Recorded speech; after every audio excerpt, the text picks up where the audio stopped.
ਅੱਜ ਦੀ ਗੁਰਮਤਿ ਕਲਾਸ ਵਿੱਚ ਹਾਜ਼ਰੀ ਭਰਨ ਵਾਲੇ ਵੀਰਾਂ ਭੈਣਾਂ ਨੂੰ ਜੀ ਆਇਆਂ ਨੂੰ ਆਖਦੇ ਹਾਂ। ਅੱਜ ਦੀ ਕਲਾਸ ਵਿੱਚ ਹਰ ਸੋਮਵਾਰ ਦੀ ਤਰ੍ਹਾਂ ਵੀਰ ਹਰਜੀਤ ਸਿੰਘ ਜੀ ਗੁਰਮਤਿ ਫਿਲਾਸਫੀ ਦਾ ਕੋਈ ਵਿਸ਼ਾ ਸਾਡੇ ਨਾਲ ਸਾਂਝਾ ਕਰਨਗੇ। तो ਅੱਜ ਦਾ ਜੋ ਵਿਸ਼ਾ ਆਪ ਜੀ ਨੇ ਚੁਣਿਆ ਹੈ ਉਹ ਹੈ ਸੇਵਾ। ਵੀਰ ਹਰਜੀਤ ਸਿੰਘ ਜੀ ਨੂੰ ਬੇਨਤੀ ਹੈ ਕਿ ਅੱਜ ਦੀ ਵਿਚਾਰ ਆਰੰਭ ਕਰਨ ਜੀ। ਵਾਹਿਗੁਰੂ ਜੀ ਕਾ ਖਾਲਸਾ, ਵਾਹਿਗੁਰੂ ਜੀ ਕੀ ਫਤਿਹ। ਵਾਹਿਗੁਰੂ ਸਾਹਿਬ ਜੀਓ। ਇੱਕ ਓੰਕਾਰ ਸਤਨਾਮ ਕਰਤਾ ਪੁਰਖ ਨਿਰਭਉ ਨਿਰਵੈਰ ਅਕਾਲ ਮੂਰਤ ਅਜੂਨੀ ਸਹਿਬੰ ਗੁਰ ਪ੍ਰਸਾਦ। ਵਾਹਿਗੁਰੂ ਵਾਹਿਗੁਰੂ ਵਾਹਿਗੁਰੂ ਵਾਹਿਗੁਰੂ ਵਾਹਿਗੁਰੂ ਵਾਹਿਗੁਰੂ ਵਾਹਿਗੁਰੂ ਵਾਹਿਗੁਰੂ। ਵਾਹਿਗੁਰੂ ਜੀ ਕਾ ਖਾਲਸਾ, ਵਾਹਿਗੁਰੂ ਜੀ ਕੀ ਫਤਿਹ। ਸਨਮਾਨਯੋਗ ਗੁਰੂ ਸਵਾਰਿਓ, ਅੱਜ ਅਸੀਂ ਫਿਲਾਸਫੀ ਦਾ ਵਿਸ਼ਾ ਸੇਵਾ, ਉਹਦੇ ਬਾਰੇ ਕੁਝ ਵਿਚਾਰਾ ਕਰਾਂਗੇ। ਇਹ ਇੱਕ ਅਹਿਮ ਵਿਸ਼ਾ ਹੈ ਜਿਹਦੇ ਨਾਲ ਜੀਵਨ ਦੀ ਘਾਟ ਘੜੀ ਜਾਂਦੀ ਹੈ। ਸੰਸਾਰ ਵਿੱਚ ਅਸੀਂ ਜਦੋਂ ਨਜ਼ਰ ਮਾਰਦੇ ਹਾਂ ਤਾਂ ਹਰ ਇੱਕ ਮੱਤ ਦੇ ਵਿੱਚ ਕਿਸੇ ਨਾ ਕਿਸੇ ਰੂਪ ਵਿੱਚ ਸੇਵਾ ਦੀ ਵਡਿਆਈ ਵੀ ਕੀਤੀ ਗਈ ਹੈ ਤੇ ਸੇਵਾ ਨੂੰ ਅਪਣਾਇਆ ਵੀ ਗਿਆ ਹੈ। ਪਰ ਜੋ ਰੁਤਬਾ, ਜੋ ਅਹਿਮੀਅਤ, ਜੋ ਇੰਪੋਰਟੈਂਸ ਸੇਵਾ ਨੂੰ ਸਿੱਖ ਧਰਮ ਵਿੱਚ ਦਿੱਤੀ ਗਈ ਹੈ ਜਾਂ ਪ੍ਰਾਪਤ ਹੈ, ਉਹ ਸ਼ਾਇਦ ਕਿਸੇ ਹੋਰ ਥਾਂ ਤੇ ਨਾ ਹੋਵੇ। ਅਸੀਂ ਇਹ ਕਹਿ ਸਕਦੇ ਹਾਂ, ਸੇਵਾ ਤੇ ਸਿਮਰਨ ਭਾਵ ਯਾਦ, ਇਹ ਸਿੱਖ ਧਰਮ ਦੇ ਦੋ ਵੱਡੇ ਥੰਮ ਹਨ ਜਿਨ੍ਹਾਂ ਦੇ ਉੱਤੇ ਧਰਮ ਦਾ ਮੰਜ਼ਿਲ ਇਮਾਰਤ ਖੜੀ ਹੈ। ਕੇਵਲ ਇਹ ਵੱਖਰੇ ਵੱਖਰੇ ਨਹੀਂ ਹਨ, ਇਹ ਕੇਵਲ ਸੰਬੰਧਿਤ ਹੀ ਨਹੀਂ ਹਨ, ਇਹ ਆਪਸ ਚ ਡੂੰਘਾ ਗਹਿਰਾ ਸੰਬੰਧ ਵੀ ਰੱਖਦੇ ਹਨ। ਕੇਵਲ ਥੰਮ ਹੀ ਨਹੀਂ ਹਨ ਪਰ ਆਪਸੀ ਗਹਿਰਾ ਸੰਬੰਧ ਵੀ ਰੱਖਦੇ ਹਨ। ਸਤਿਗੁਰੂ ਜੀ ਨੇ ਸਿੱਖ ਨੂੰ ਆਪਣੇ ਤੱਕ ਦਾ ਸੇਵਾ ਕਰਨ ਦੀ ਗੱਲ ਨਹੀਂ ਕੀਤੀ, ਸਵਾਰਥੀ ਨਹੀਂ ਬਣਾਇਆ। ਸਤਿਗੁਰੂ ਨੇ ਸਿੱਖ ਨੂੰ ਕੇਵਲ ਪਰਿਵਾਰ ਤੱਕ ਸੀਮਿਤ ਰਹਿਣ ਦੀ ਗੱਲ ਨਹੀਂ ਕੀਤੀ, ਆਪਣੇ ਘਰ-ਬਾਰ ਤੱਕ ਸੀਮਿਤ ਨਹੀਂ ਕੀਤਾ। ਸਤਿਗੁਰੂ ਜੀ ਨੇ ਸਿੱਖ ਨੂੰ ਆਪਣੇ ਇਲਾਕੇ ਤੱਕ ਸੀਮਿਤ ਨਹੀਂ ਕੀਤਾ। ਸਤਿਗੁਰੂ ਜੀ ਨੇ ਸਿੱਖ ਨੂੰ ਸੰਸਾਰ ਦਾ ਸੇਵਕ ਬਣਾਇਆ ਹੈ। ਸਤਿਗੁਰੂ ਦੀ ਸੋਚ ਬਹੁਤ ਵਿਸ਼ਾਲ ਹੈ। ਸਤਿਗੁਰੂ ਜੀ ਨੇ ਕੇਵਲ ਸਿੱਖ ਨੂੰ ਹੀ ਨਹੀਂ ਦੱਸਿਆ, ਆਪ ਵੀ ਸੇਵਕ ਬਣ ਕੇ ਸਾਡੀ ਅਗਵਾਈ ਕੀਤੀ ਹੈ। ਆਪ ਸੇਵਕ ਬਣ ਕੇ ਸਾਨੂੰ ਦੱਸਿਆ ਹੈ ਤੇ ਸਾਡੇ ਲਈ ਉਹ ਪੂਰਨੇ ਪਾਏ ਹਨ ਸੇਵਾ ਦੇ, ਜਿਨ੍ਹਾਂ ਤੇ ਚੱਲ ਕੇ ਅਸੀਂ ਆਪਣੇ ਜੀਵਨ ਨੂੰ ਪਰਮ ਪਿਤਾ ਪਰਮੇਸ਼ਰ ਦੇ ਨਾਲ ਨੇੜੇ ਕਰ ਸਕਦੇ ਹਾਂ। ਸਤਿਗੁਰੂ ਗੁਰੂ ਨਾਨਕ ਗੁਰੂ ਸਾਹਿਬਾਨ ਦੇ ਜੀਵਨ ਦੀਆਂ ਘਟਨਾਵਾਂ ਨੂੰ ਅਸੀਂ ਕੁਝ ਦੇਖ ਲਈਏ, ਉਹਨਾਂ ਦੇ ਜੀਵਨ ਉਪਦੇਸ਼ਾਂ ਨੂੰ ਲੈ ਲਈਏ ਤਾਂ ਉਹਨਾਂ ਨੇ ਹਰੀ ਦਾ ਸੇਵਕ ਬਣਨ ਲਈ ਬਹੁਤ ਵੱਡੀਆਂ ਘਾਲਾਂ ਘਾਲੀਆਂ। ਅਕਾਲ ਪੁਰਖ ਦੀ ਬਖਸ਼ਿਸ਼ ਹੋਣ ਤੋਂ ਬਾਅਦ ਗੁਰੂ ਨਾਨਕ ਦੇਵ ਮਹਾਰਾਜ ਸੱਚੇ ਪਾਤਸ਼ਾਹ ਵੱਲੋਂ ਘਾਲੀ ਹੋਈ ਘਾਲਣਾ ਦਾ ਜ਼ਿਕਰ ਜਦੋਂ ਭਾਈ ਗੁਰਦਾਸ ਜੀ ਕਰਦੇ ਹਨ ਪਹਿਲੀ ਵਾਰ ਦੇ ਵਿੱਚ ਹੀ ਇਹ ਕਮਾਲ ਦੇ ਬੋਲ ਲਿਖਦੇ ਹਨ। ਪਹਿਲਾ ਬਾਬੇ ਪਾਇਆ ਬਖਸ਼ਦਾਰ, ਪਿੱਛੋਂ ਦੇ ਫਿਰ ਘਾਲ ਕਮਾਈ, ਰੀਤ ਅਕ ਆਹਾਰ ਕਰ, ਕਰੋੜਾਂ ਦੀ ਗੁਰ ਕੀ ਵਿਛਾਈ, ਭਾਰੀ ਕਰੀ ਤਪੱਸਿਆ, ਵੱਡੇ ਭਾਗ ਹਰਸ਼ੋਂ ਬਣਿਆ। ਗੁਰੂ ਨਾਨਕ ਪਾਤਸ਼ਾਹ ਨੇ ਦੇਖਿਆ ਜਗਤ ਸੜ ਰਿਹਾ ਹੈ, ਲੋਕ ਕੁਰਲਾ ਰਹੇ ਹਨ, ਈਰਖਾ ਵਿੱਚ, ਤ੍ਰਿਸ਼ਨਾ ਵਿੱਚ, ਵੈਰ ਵਿਰੋਧ ਵਿੱਚ, ਕਾਮ ਦੀ ਅੱਗ ਵਿੱਚ ਸੜ ਰਹੇ ਹਨ। ਤੇ ਬਾਬੇ ਨੇ ਦੇਖਿਆ ਕਿ ਬਾਬਾ ਦੇਖੇ ਧਿਆਨ ਧਰ, ਜਲਤੀ ਸਭ ਪ੍ਰਿਥਵੀ ਦਿਸਿਆਈ, ਬਾਜ ਗੁਰੂ ਗੁਬਾਰ ਹੈ ਕਰਦੀ ਸੁਣੀ ਲੁਕਾਈ। ਕਿ ਬਾਬਾ ਤੜਫਦੇ ਹੋਈ ਦੁਨੀਆ ਨੂੰ, ਲੁਕਾਈ ਨੂੰ ਦੇਖ ਕੇ ਚੁੱਪ ਕਰਕੇ ਬੈਠ ਗਏ, ਕਿ ਬਾਬਾ ਜੀ ਤੜਫਦੀ ਹੋਈ ਲੁਕਾਈ ਨੂੰ ਦੇਖ ਕੇ ਘਰ ਵਿੱਚ ਬੈਠ ਗਏ, ਕਿ ਬਾਬਾ ਜੀ ਵਿਲਕਦੇ ਹੋਏ ਲੋਕਾਂ ਨੂੰ ਦੇਖ ਕੇ ਆਪਣੇ ਪਰਿਵਾਰ ਤੱਕ ਸੀਮਿਤ ਹੋ ਗਏ। ਨਹੀਂ, ਬਾਬੇ ਨੇ ਜਗਤ ਜਲੰਧਰ ਨੂੰ ਉਤਾਰਨ ਦਾ ਬੀੜਾ ਆਪਣੇ ਸਿਰ ਤੇ ਚੁੱਕ ਲਿਆ। ਬਾਬਾ ਦੇਖੇ ਧਿਆਨ ਧਰ, ਚਲਤੀ ਸਭ ਪ੍ਰਿਥਵੀ ਦਿਸਿਆਈ, ਬਾਜੋਂ ਗੁਰੂ ਗੁਬਾਰ ਹੈ, ਇਹ ਕਰਦੀ ਸੁਣੀ ਲੁਕਾਈ। ਬਾਬੇ ਭੇਖ ਬਣਾਇਆ, ਉਦਾਸੀ ਕੀ ਰੀਤ ਚਲਾਈ, ਤੇ ਹੋਇਆ ਕਿ ਚੜਿਆ ਸੋਧਨ ਧਰਤ ਲੁਕਾਈ, ਧਰਤ ਲੁਕਾਈ ਨੂੰ ਸੋਧਨ ਲਈ ਤੁਰ ਪਿਆ। ਭਰਾਵਾਂ ਦੀ ਭਰਾਵਾਂ ਨਾਲ ਜੰਗ, ਪਰਿਵਾਰਾਂ ਦੀਆਂ ਆਪਸੀ ਵੰਡੀਆਂ, ਆਪਸੀ ਵੈਰ ਵਿਰੋਧ। ਗੁਰੂ ਨਾਨਕ ਪਾਤਸ਼ਾਹ ਨੇ ਜਦੋਂ ਵੇਖਿਆ ਜਾਂ ਸੁਣਿਆ, ਇਹ ਕੁਰਲਾਹਟ, ਇਹ ਬੋਲ, ਇਹ ਰੌਲਾ ਰੱਪਾ ਸੰਸਾਰ ਦਾ, ਗੁਰੂ ਨਾਨਕ ਪਾਤਸ਼ਾਹ ਚੜਿਆ ਸੋਧਨ ਧਰਤ ਲੁਕਾਈ ਦਾ ਨਿਰਣਾ ਲੈ ਕੇ ਚੱਲ ਪਏ।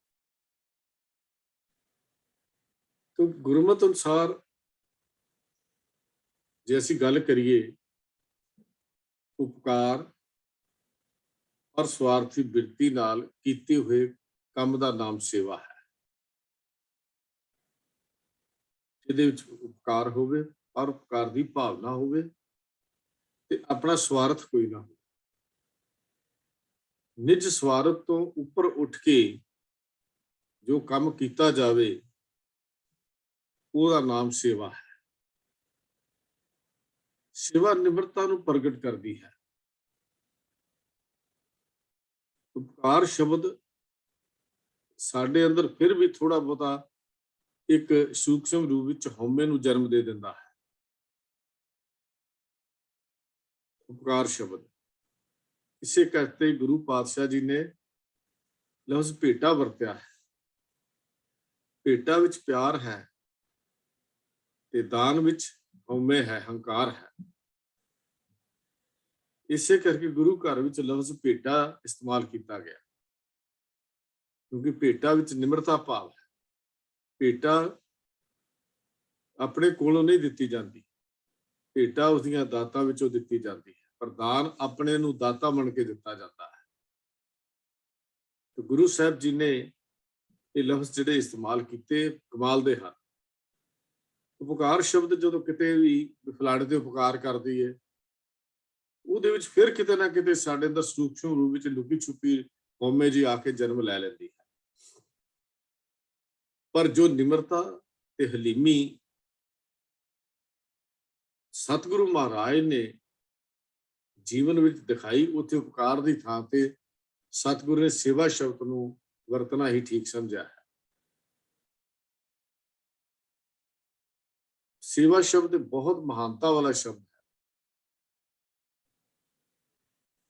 ਸਤਿਗੁਰੂ ਮਹਾਰਾਜ ਗੁਰੂ ਅਕਾਲ ਪੁਰਖ ਦੇ ਦਰ ਤੋਂ ਨਾਮ ਤੇ ਨਿਮਰਤਾ ਭਾਵ ਗਰੀਬੀ ਦੇ ਅਮੁੱਲ ਭੰਡਾਰਾਂ ਦੇ ਅਮੁੱਲ ਖਜ਼ਾਨੇ ਦੇ ਨਾਲ ਮੌਲਾ ਮਾਲ ਹੋ ਕੇ, ਸ਼ਰਾਸ਼ਾਰ ਹੋ ਕੇ। ਨਿਰੰਕਾਰੀ ਬਾਬੇ ਨੇ, ਇਸ ਗੁਰੂ ਨਾਨਕ ਪਾਤਸ਼ਾਹ ਨੇ ਰੱਬ ਦੀ ਦਰਗਾਹ ਵਿੱਚ ਉਹ ਮਾਣ ਹਾਸਲ ਕੀਤਾ ਤੇ ਦੁਨੀਆ ਨੂੰ ਰੱਬ ਦੀ ਦਰਗਾਹ ਵਿੱਚ ਪ੍ਰਵਾਨ ਹੋਣ ਦਾ, ਰੱਬ ਦੇ ਘਰ ਵਿੱਚ ਰੱਬ ਦੀ ਨੇੜਤਾ ਪ੍ਰਾਪਤ ਕਰਨ ਦਾ ਉਹ ਢੰਗ ਦੱਸਿਆ। ਦੁਨੀਆ ਦੇ ਅੰਦਰ ਬਿਨਾਂ ਕਿਸੇ ਵਿਤਕਰੇ ਤੋਂ ਰੱਬ ਦੇ ਬੰਦਿਆਂ ਦੀ ਸੇਵਾ ਕਰਨਾ ਉਹ ਢੰਗ ਸੀ। ਬਿਨਾਂ ਕਿਸੇ ਵੈਰ ਭਾਵਨਾ ਤੋਂ, ਬਿਨਾਂ ਕਿਸੇ ਆਪਸੀ ਮੈਂ ਦੁਵੈਖ ਤੋਂ ਜਦੋਂ ਮਨੁੱਖਤਾ ਦੀ ਸੇਵਾ ਕੀਤੀ ਜਾਵੇ ਤਾਂ ਉਹ ਸੇਵਾ ਨੂੰ ਗੁਰੂ ਪਾਤਸ਼ਾਹ ਜੀ ਨੇ ਸਾਡੀ ਝੋਲੀ ਵਿੱਚ ਪਾਇਆ। ਇਹ ਵੀ ਗੱਲ ਸਮਝਾ ਦਿੱਤੀ ਗੁਰੂ ਨਾਨਕ ਪਾਤਸ਼ਾਹ ਜੀ ਨੇ, ਭਲਿਆ ਵਿੱਚ ਦੁਨੀਆ ਸੇਵ ਕਮਾਈਏ, ਤਾਂ ਦਰਗਾਹ ਵੈਸਨ ਪਾਈਐ, ਕਹੋ ਨਾਨਕ ਮਾਂ ਲੁਟਾਈ। ਇਹ ਗੱਲ ਸਾਨੂੰ ਸਮਝਾ ਦਿੱਤੀ।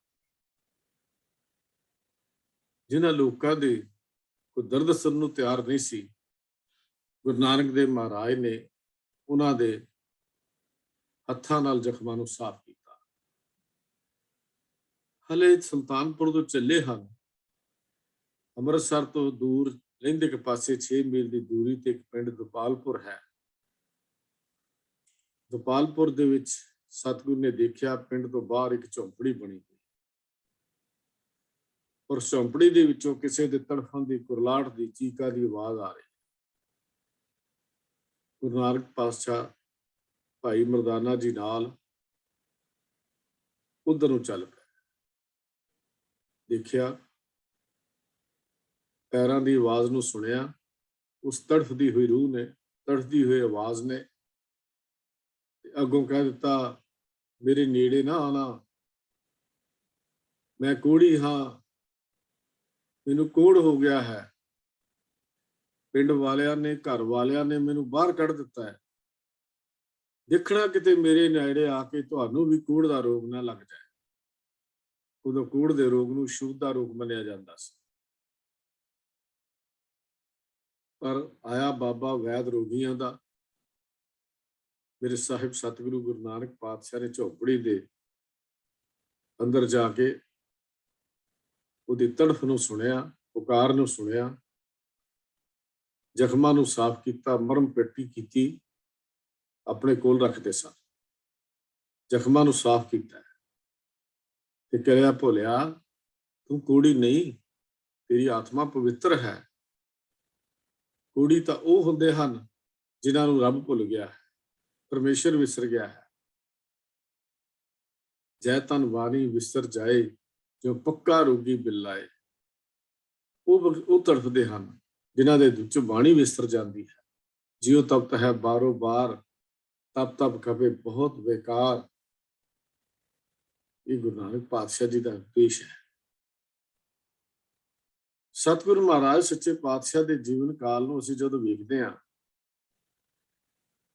ਗੁਰਗੱਦੀ ਦੀ ਜਦੋਂ ਬਖਸ਼ਿਸ਼ ਕੀਤੀ ਗਈ ਤੇ ਸੇਵਾ ਭਾਵ ਦੀ ਕਸਵੱਟੀ ਨੂੰ ਇੱਕ ਬੜਾ ਉੱਤਮ ਗੁਣ ਮੰਨਿਆ ਗਿਆ। ਜਿੱਥੇ ਅਧਿਆਤਮਕ ਗੱਲਾਂ, ਹੁਕਮ ਮੰਨਣ ਦੀ ਗੱਲ, ਉੱਥੇ ਸੇਵਾ ਦੀ ਕਸਵੱਟੀ ਬੜੀ ਉੱਤਮ ਸੀ। ਸ਼੍ਰੀ ਚੰਦ, ਪ੍ਰਿਥੀ ਚੰਦ ਜਾਂ ਹੋਰ ਸਾਹਿਬਜ਼ਾਦਿਆਂ ਦੇ ਅੰਦਰ ਗਿਆਨ ਹੋਏਗਾ, ਨੌਲੇਜ ਹੋਏਗੀ, ਹੋਰ ਗੁਣ ਹੋਣਗੇ, ਪਰ ਨਹੀਂ ਸੀ ਤੇ ਸੇਵਾ ਭਾਵਨਾ ਨਹੀਂ ਸੀ, ਹੰਕਾਰ ਸੀ, ਹਉਮੈ ਸੀ, ਜਿਸ ਕਰਕੇ ਪੁੱਤਰਾਂ ਨੇ ਕੌਲ ਨਹੀਂ ਪਾਲਿਆ, ਪੁੱਤਰਾਂ ਨੇ ਗੁਰੂ ਦਾ ਹੁਕਮ ਨਹੀਂ ਮੰਨਿਆ, ਕਿਉਂਕਿ ਹੰਕਾਰ ਸੀ।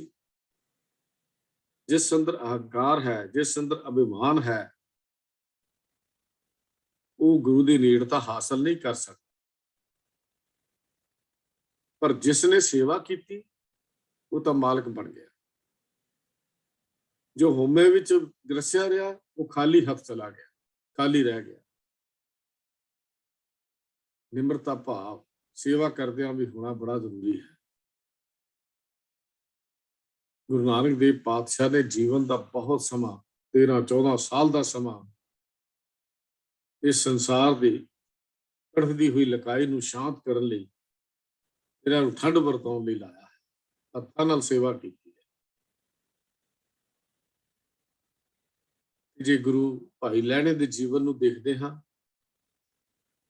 ਕਿੰਨੀ ਵਾਰੀ ਪ੍ਰੀਖਿਆ ਹੋਈ, ਕਦੀ ਕੰਧ ਬਣਾਉਣ ਦੀ, ਕਦੀ ਮੀਂਹ 'ਚ ਕੱਪੜੇ ਧੋਣ ਦੀ, ਕਦੀ ਮੁਰਦਾ ਖਾਣ ਦੀ, ਕਿੰਨੀ ਵਾਰੀ ਪ੍ਰੀਖਿਆ ਕੀਤੀ। ਲਹਿਣੇ ਨੇ ਇੱਕ ਅਮੀਰ ਹੈ, ਗਰੀਬ ਨਹੀਂ ਹੈ, ਹੱਟੀ ਕਰਦਾ, ਹਟਵਾਨੀਆਂ ਹੈ। ਪਹਿਲੇ ਦਿਨ ਜਦੋਂ ਮਿਲਾਪ ਹੁੰਦਾ, ਗੁਰੂ ਨਾਨਕ ਕਿਰਤ ਕਰ ਰਹੇ ਹਨ ਖੇਤਾਂ ਵਿੱਚ, ਝੋਨਾ ਜਿਹਨੂੰ ਅਸੀਂ ਕਹਿੰਦੇ ਹਾਂ ਧਾਨ, ਉਹਦੇ ਵਿੱਚੋਂ ਨਦੀਨ ਕੱਢ ਰਹੇ ਹਨ, ਫਾਲਤੂ ਚੀਜ਼ਾਂ ਪੁੱਟ ਰਹੇ ਹਨ, ਉਹਦੇ ਵਿੱਚੋਂ ਪਾਣੀ ਚਿੱਕੜ ਵਗਦਾ ਹੈ। ਸਿਰ ਤੇ ਪੰਡ ਚੁੱਕੀ, ਪਾਏ ਹੋਏ ਕੀਮਤੀ ਕੱਪੜੇ ਲਹਿਣੇ ਨੇ ਸਿਰ ਤੇ ਰੱਖ ਦਿੱਤੇ।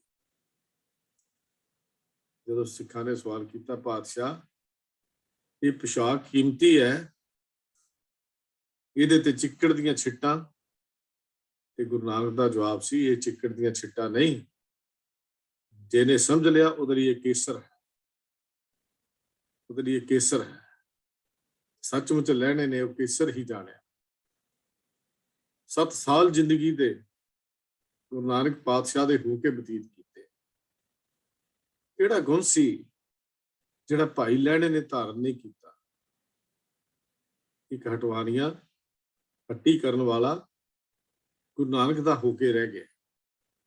ਤੇ ਆਖਰ ਤੇ ਜਦੋਂ ਗੱਲ ਹੋਈ ਤੇ ਕਮਾਲ ਦੀ ਗੱਲ ਹੈ, ਜਦੋਂ ਸਾਰੇ ਚਲੇ ਗਏ ਤੇ ਗੁਰੂ ਨਾਨਕ ਪਾਤਸ਼ਾਹ ਨੇ ਕਿਹਾ, ਲਹਿਣਿਆ ਸਾਰੇ ਹੀ ਚਲੇ ਗਏ, ਤੂੰ ਕਿਉਂ ਨਹੀਂ ਜਾਂਦਾ? ਅੱਗੋਂ ਭਾਈ ਲਹਿਣਾ ਕਹਿਣ ਲੱਗੇ, ਪਾਤਸ਼ਾਹ ਉਹਨਾਂ ਦਾ ਕੋਈ ਹੋਰ ਟਿਕਾਣਾ ਹੋਏਗਾ, ਉਹ ਚਲੇ ਗਏ, ਮੇਰਾ ਤਾਂ ਤੇਰੇ ਤੋਂ ਬਿਨਾਂ ਹੋਰ ਕੋਈ ਟਿਕਾਣਾ ਹੀ ਨਹੀਂ, ਮੈਂ ਕਿੱਥੇ ਜਾਵਾਂ?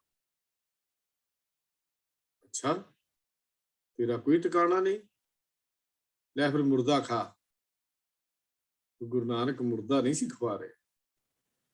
ਮੁਰਦਾ ਖਾਣ ਦੀ ਗੱਲਾਂ ਵੀ ਸਾਨੂੰ ਸਮਝਣੀਆਂ ਬੜੀਆਂ ਜ਼ਰੂਰੀ ਹਨ। ਇਹ ਕਹਾਣੀ ਸਮਝਣੀ ਵੀ ਬੜੀ ਜ਼ਰੂਰੀ ਹੈ। ਮੁਰਦੇ ਵਰਗਾ ਬਣ ਜਾ, ਮੁਰਗੇ ਜਿਹਦੀਆਂ ਕੋਈ ਖਾਸ਼ਾਂ ਨਾ ਹੋਣ। ਮੁਰਦਾ ਖਾਣ ਦਾ ਮਤਲਬ ਜੋ ਸੰਸਾਰੀ ਖਾਸ਼ਾਂ ਨੂੰ ਮਾਰ ਚੁੱਕਾ ਹੈ, ਸੰਸਾਰ ਦੇ ਨਾਲੋਂ ਮੋਹ ਤੋੜ ਚੁੱਕਾ ਹੈ, ਭਾਵ ਮੁਰਦੇ ਵਰਗਾ ਹੋ ਗਿਆ ਹੈ। ਗੋਲਾ ਨਾ ਹਿਲਦਾ ਨਾ ਜੁਲਦਾ ਹੈ, ਜੋ ਗੁਰ ਕਹੇ ਉਹ ਕਾਰ ਕਮਾਉਂਦਾ ਹੈ, ਉਹਨੂੰ ਮੁਰਦਾ ਕਿਹਾ ਜਾਂਦਾ ਹੈ। ਮੁਰਦੇ ਦਾ ਮਤਲਬ ਇਹ ਨਹੀਂ ਸੀ ਕਿ ਉਹਨੂੰ ਕਰਦੇ। ਗੁਰੂ ਨਾਨਕ ਨੇ ਮੁਰਦਾ ਖਾਣ ਦਾ ਮਤਲਬ ਮੁਰਦੇ ਵਰਗਾ ਹੋਣ ਦੀ ਗੱਲ ਕੀਤੀ। ਸੇਵਾ ਕਰਦਿਆਂ ਕਰਦਿਆਂ ਇਹੋ ਜਿਹਾ ਜੀਵਨ ਹੋਣਾ ਚਾਹੀਦਾ, ਜਿਹਨੂੰ ਭਾਈ ਗੁਰਦਾਸ ਜੀ ਨੇ ਆਪਣੀਆਂ ਵਾਰਾਂ ਵਿੱਚ ਵੀ ਜ਼ਿਕਰ ਕੀਤਾ। ਮੁਰਦਾ ਹੋਏ ਮੁਰੀਦ, ਨਾ ਗੱਲੀ ਹੋਵਨਾ, ਸਾਬਰ ਸਿਦਕ ਸ਼ਹੀਦ, ਭਰਮ ਭਉ ਖੋਵਨਾ, ਗੋਲਾ ਮੁੱਲ ਖਰੀਦ, ਕਾਰੇ ਜੋਵਨਾ, ਨਾ ਤਿਸ ਭੁੱਖ ਨਾ ਨੀਂਦ, ਖਾਣਾ ਸੋਵਨਾ, ਪੀਹਨ ਹੋਏ ਜਦੀਦ, ਪਾਣੀ ਢੋਵਨਾ, ਪੱਖੇ ਦੀ ਤਾਗੀਦ, ਪੱਗ ਮਲ ਧੋਵਣਾ, ਸੇਵਕ ਹੋਏ ਸੰਜੀਦ, ਨਾ ਹੱਸਣ ਰੋਵਨਾ, ਦਰ ਦਰਵੇਸ਼ ਰਸ਼ੀਦ, ਪਰਮ ਰਸ ਭੋਵਨਾ, ਚੰਦ ਮੁਬਾਰਕ ਈਦ, ਪੁੱਗ ਖਲੋਵਨਾ। ਪਰ ਅੱਜ ਜਿਨ੍ਹਾਂ ਦੇ ਸ਼ਬਦ ਇਹ ਲਿਖੇ ਗਏ ਭਾਈ ਗੁਰਦਾਸ ਜੀ ਨੇ, ਜਰਾ ਖੋਲ ਕੇ ਵੇਖੀ, ਅੱਜ ਹਰ ਕੋਈ ਡੇਰੇਦਾਰ ਜਿਨ੍ਹਾਂ ਦੀਆਂ ਅਸੀਂ ਗੱਲਾਂ ਸੁਣਦੇ ਹਾਂ, ਉਹ ਆਪਣੇ ਆਪ ਨੂੰ ਪੂਰਨ ਮਰੀਦ ਦੱਸਣ ਦੀ ਗੱਲ ਕਰਦਾ ਹੈ। ਮੈਂ ਵੱਡਾ ਸੇਵਕ ਹਾਂ, ਅੱਜ ਦਾਅਵੇ ਬਣ ਰਹੇ ਹਨ। ਭੋਲੇ ਭਾਲੇ ਲੋਕ ਉਹਨਾਂ ਤੇ ਯਕੀਨ ਕਰੀ ਬੈਠੇ ਹਨ, ਵਿਸ਼ਵਾਸ ਕਰੀ ਬੈਠੇ ਹਨ ਸੇਵਕ ਜਾਣ ਕੇ। ਪਰ ਹਰ ਕਾ ਸੇਵਕ ਹਰਜੀ ਜਿਹਾ ਹੁੰਦਾ ਹੈ। ਹੁਣ ਸੇਵਕ ਦੇ ਗੁਣ ਦੇਖਣੇ ਹੋਣ ਤੇ ਇਸ ਵਾਰ ਤੋਂ ਦੇਖਣੇ ਪੈਣਗੇ ਕਿ ਇਹੋ ਜਿਹਾ ਕੋਈ ਬਣ ਗਿਆ। ਸੰਸਾਰ ਦੀਆਂ ਖਾਸ਼ਾਂ ਮੁੱਕ ਗਈਆਂ। ਜੇ ਮੁੱਕ ਗਈਆਂ ਹੁੰਦੀਆਂ ਤੇ ਹਜ਼ਾਰਾਂ ਏਕੜਾਂ ਵਿੱਚ ਡੇਰੇ ਨਾ ਬਣਦੇ। ਸੰਸਾਰ ਨਾਲੋਂ ਮੋਹ ਟੁੱਟ ਗਿਆ? ਨਹੀਂ ਟੁੱਟਿਆ। ਸੰਤੋਖੀ ਤੇ ਸਿਦਕੀ ਜੀਵਨ ਆ ਗਿਆ? ਨਹੀਂ ਆਇਆ। ਆਪਣੇ ਆਪ ਨੂੰ ਭਰਮ ਭੋਗਵਾ ਲਿਆ ਹੈ। ਇਹ ਜਰਾ ਤੂਲ ਕੇ ਦੇਖਣਾ ਪਏਗਾ, ਸੇਵਾ ਦੀ ਗੱਲ ਤੂਲ ਕੇ ਦੇਖਣਾ ਪਏਗਾ। ਨਹੀਂ ਹੋਇਆ। ਮੁੱਲ ਖਰੀਦੀ ਗੋਲੇ ਵਾਂਗੂ ਕਾਰ ਕਮਾਈ ਹੈ ਜਿੱਥੇ ਤੇਰੀ ਆਪਣੀ ਕੋਈ ਮਰਜ਼ੀ ਨਾ ਹੋਵੇ। ਸੇਵਕ ਬਣਨ ਲਈ ਮੁੱਲ ਖਰੀਦੀ ਵਾਲੇ ਕਾਰ ਕਮਾਉਣੀ ਪੈਂਦੀ ਹੈ, ਜਿਵੇਂ ਗੁਰੂ ਨਾਨਕ ਜੀ ਨੇ ਕਰਕੇ ਦਿਖਾਈ ਸੀ। ਮੁੱਲ ਖਰੀਦੀ ਲਾਲਾ ਗੋਲਾ, ਮੇਰਾ ਨਾਮ ਸੁਭਾਗਾ, ਗੁਰ ਕੀ ਬਚਨੀ ਹਾਟ ਬਿਕਾਨਾ, ਜਿਤ ਲਾਇਆ ਲਾਗਾ, तेरे लाले क्या चतुराई, साहिब का हुक्म न करना जाई, मां लाली को लाला मेरा हो, लाले का जाया, लाली नाचे लाला गावे, भगत करूं तेरी राया। ਇਹੋ ਜਿਹਾ बनना पेगा। ਮੁੱਲ ਖਰੀਦੀ ਲਾਲੇ ਵਾਂਗੂ ਭਾਈ ਦਇਆ ਰਾਮ ਤੇ ਉਹਨਾਂ ਦੇ 4 ਸਾਥੀਆਂ ਵਾਂਗੂ बनना पेगा। ਸੇਵਾ ਕਮਾਉਣ ਲਈ ਜਦੋਂ ਦਸ਼ਮੇਸ਼ ਪਿਤਾ ਮਹਾਰਾਜ ਦੀ ਚਮਕਦੀ ਹੋਈ ਸ਼ਮਸ਼ੀਰ ਦੇ ਅੱਗੇ ਆਪਣੀਆਂ ਗਰਦਨਾਂ ਝੁਕਾ ਦਿੱਤੀਆਂ ਸੀ ਤੇ ਆਖਿਆ ਸੀ, ਪਾਤਸ਼ਾਹ ਕਿ ਮੇਰਾ ਮੁਝ ਮੇ ਕੁਛ ਨਹੀਂ, ਜੋ ਕੁਛ ਹੈ ਸੋ ਤੇਰਾ, ਤੇਰਾ ਤੁਝ ਕੋ ਸੌਂਪਤੇ ਕਿਆ ਲਾਗੇ ਮੇਰਾ। ਅਸੀਂ ਤਾਂ ਹੁਕਮ ਰਜਾਈ ਚੱਲਣ ਦੀ ਕਾਰ ਸਿੱਖ ਰਹੇ ਹਾਂ। ਅਸੀਂ ਤਾਂ ਤੇਰਾ ਤੁਝ ਕੋ ਸੌਂਪਤੇ ਦੀ ਗੱਲ ਸਿੱਖਣੀ ਹੈ। ਮਾਲਕ ਮਾਫ ਕਰ ਦੇਣਾ, ਕੁਛ ਦੇਰੀ ਹੋ ਗਈ, ਇਹ ਸੋਚ ਵੀ ਨਹੀਂ ਸੀ ਆਣੀ ਚਾਹੀਦੀ। ਭਾਈ ਦਇਆ ਰਾਮ ਤੇ ਉਹਨਾਂ ਦੇ 4 ਸਾਥੀਆਂ ਨੇ ਇਸ ਤਰੀਕੇ ਦੇ ਅਹਿਸਾਸ ਉਹਨਾਂ ਦੇ ਅੰਦਰ ਜਾਗੇ ਸੀ, ਸੇਵਾ ਭਾਵਨਾ ਅੰਦਰ ਜਾਗੀ ਸੀ ਕਿ ਗੁਰੂ ਨੂੰ ਆਪਣਾ ਸੀਸ ਭੇਟ ਕਰ ਦੇਣਾ ਵੀ ਉਹਨਾਂ ਨੇ ਹਿਚਕਿਚਾਇਆ ਨਹੀਂ, ਉਹ ਤੋਂ ਕਦਮ ਪਿੱਛੇ ਨਹੀਂ ਠੁਕਿਆ। ਤਾਂ ਭਾਈ ਸਾਹਿਬ ਭਾਈ ਗੁਰਦਾਸ ਜੀ ਨੇ ਸੇਵਕ ਦੀ ਪਰਿਭਾਸ਼ਾ ਜਿਹੜੀ ਦਿੱਤੀ ਬੜੀ ਕਮਾਲ ਦੀ ਹੈ। ਜੇ ਅਸੀਂ ਵੇਖਦੇ ਹਾਂ ਗੁਰੂ ਕਾਲ ਨੂੰ ਤੇ ਉਹ ਲਹਿਣੇ ਦੀ ਜ਼ਿੰਦਗੀ ਨੂੰ ਜੋ ਦੇਖਦੇ ਹਾਂ ਤੇ ਅਖੀਰ ਤੇ ਸਤਿਗੁਰੂ ਕਹਿੰਦੇ, ਲੈਣਿਆ ਤੂੰ ਸਾਡੇ ਕੋਲ ਕੁਝ ਲੈ ਨਹੀਂ ਆਇਆ ਸੈਂ, ਅਸੀਂ ਤੇਰਾ ਕੁਝ ਦੇਣਾ ਸੀ, ਆ ਲੈ ਗੁਰੂ ਨਾਨਕ ਦੀ ਅਗੰਮੀ ਜੋਤ, ਇਹ ਤੇਰੇ ਹਵਾਲੇ ਕੀਤੀ। ਉਹ ਜੋਤ ਗੁਰੂ ਨਾਨਕ ਨੇ ਉਧਰ ਤੱਕ ਜੋ ਤੋਹਾ ਜੁਗਤ ਸਾਏ ਦੇ ਇਹ ਅਖੇੜ ਚੱਲਦੀ ਰਹੀ। ਬਾਬਾ ਅਮਰਦਾਸ ਨੂੰ ਦੇਖ ਲਓ, ਲੋਕ ਲਾਜ ਦੰਦ ਕਥਾ ਲੋਕਾਂ ਦੀ ਬੇਪਰਵਾਹ ਹੋ ਕੇ, ਕੋਈ ਪਰਵਾਹ ਨਹੀਂ ਕੀਤੀ। ਆਪਣੇ ਕੁੜਮ ਰਿਸ਼ਤੇ 'ਚ ਕੁੜਮ ਲੱਗਦੇ ਸੀ, ਆਪ ਮੁੰਡੇ ਵਰਗੇ ਲੜਕੇ ਵਾਲੇ ਸਨ।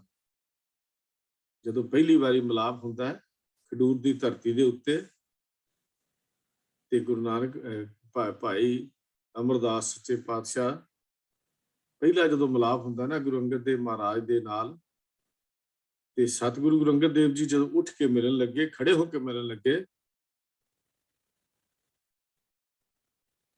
ਤਾਂ ਗੁਰੂ ਅਮਰਦਾਸ ਜਦੋਂ ਸਿਰਫ ਅਮਰਦਾਸ ਸੀ, ਕਹਿਣ ਲੱਗੇ, ਮੈਂ ਜੀ ਕੁੜਮ ਬਣ ਕੇ ਨਹੀਂ ਆਇਆ, ਮੈਂ ਤਾਂ ਸੇਵਕ ਬਣ ਕੇ ਆਇਆ ਹਾਂ। ਆਪ ਜੀ ਦੇ ਦਰ ਤੋਂ ਸਿੱਖੀ ਦੀ ਦਾਤ ਲੈਣ ਲਈ ਆਇਆ ਹਾਂ। ਤੇ ਗੁਰੂ ਨਾਨਕ ਦੀ ਗੱਦੀ ਦੇ ਵਾਰਸ ਗੁਰੂ ਅੰਗਦ ਦੇਵ ਜੀ ਕਹਿਣ ਲੱਗੇ, ਇਹ ਘਾਲਣਾ ਬੜੀ ਕਠਿਨ ਹੈ, ਸਿੱਖੀ ਕਮਾਉਣੀ ਬੜੀ ਮੁਸ਼ਕਲ ਹੈ, ਇਸ ਕਠਿਨ ਘਾਲਣਾ ਦੇ ਵਿੱਚੋਂ ਲੰਘਣਾ ਪੈਣਾ ਹੈ। ਉੱਥੇ ਸਿਰ ਝੁਕਾ ਦਿੱਤਾ ਸੀ। 12 ਸਾਲ ਲਗਾਤਾਰ ਇਹ ਸੇਵਾ ਕੀਤੀ।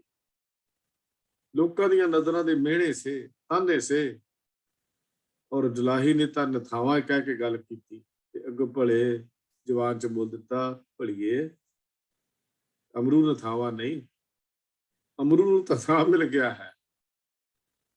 ਨਥਾਵੇਂ ਤਾਂ ਉਹ ਹਨ ਜਿਨ੍ਹਾਂ ਨੇ ਗੁਰੂ ਦਾ ਦਰ ਹੀ ਨਹੀਂ ਲੱਭਿਆ।